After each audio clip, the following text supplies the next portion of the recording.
Before archaeologists confirmed the discovery of the tomb of Thutmose II last month, more than a century had passed since Howard Carter and a team of Egyptian laborers unearthed the tomb of Tutankhamun in 1922. Now, for the second time in what is already proving to be a landmark year for the study of ancient Egypt, archaeologists have discovered yet another ancient king's tomb. This time around, however, there's just one snag. No one knows which king it belonged to. A joint Egyptian-American archaeological team discovered the tomb in the Mount Anubis necropolis in Abydos, a major city in ancient Upper Egypt. The tomb is thought to date back to the Middle Kingdom's Second Intermediate period, which spanned roughly 1630 to 1540 BCE. At the time, the Hyksos dynasty ruled Lower Egypt, the northernmost region of the kingdom.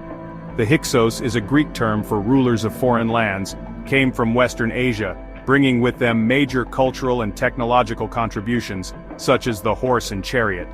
In contrast, Upper Egypt, in the southern part of the kingdom, was ruled by a group of Egyptian kings who later succumbed to a Hyksos invasion. As a result, little is known about this so-called Abydos dynasty. In 2014, archaeologists unearthed the tomb of the previously unknown King Senebkai in Abydos, offering a glimpse at this forgotten chapter in Egyptian history, a period of political fragmentation and economic struggle. Buried more than 20 feet underground with a larger footprint than previous tombs linked to the Abydos dynasty, the newly uncovered tomb consists of a limestone burial chamber covered in mud brick vaults. Inscriptions on the walls of the entrance reference the goddesses Isis and Nephthys, but the name of the king buried within the tomb is illegible.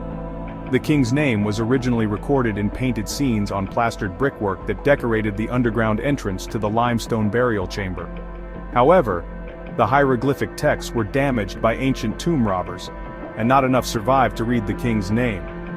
Some suggest that the tomb belonged to a predecessor of King Senebkai, but others point out that the robbers took all the treasures, including the king's mummy and sarcophagus, from the tomb, leaving it bereft of clues to help archaeologists track down the king's identity. Still, there is hope that the team can uncover nearby artifacts and sites that might help shed light on the identity and ownership of this royal tomb.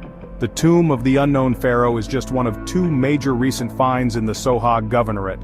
Around the same time as the excavations in Abydos, a group of archaeologists discovered a pottery workshop in the village of Banawit that dates back to Egypt's Roman and Byzantine eras, between 30 BCE and 642 CE.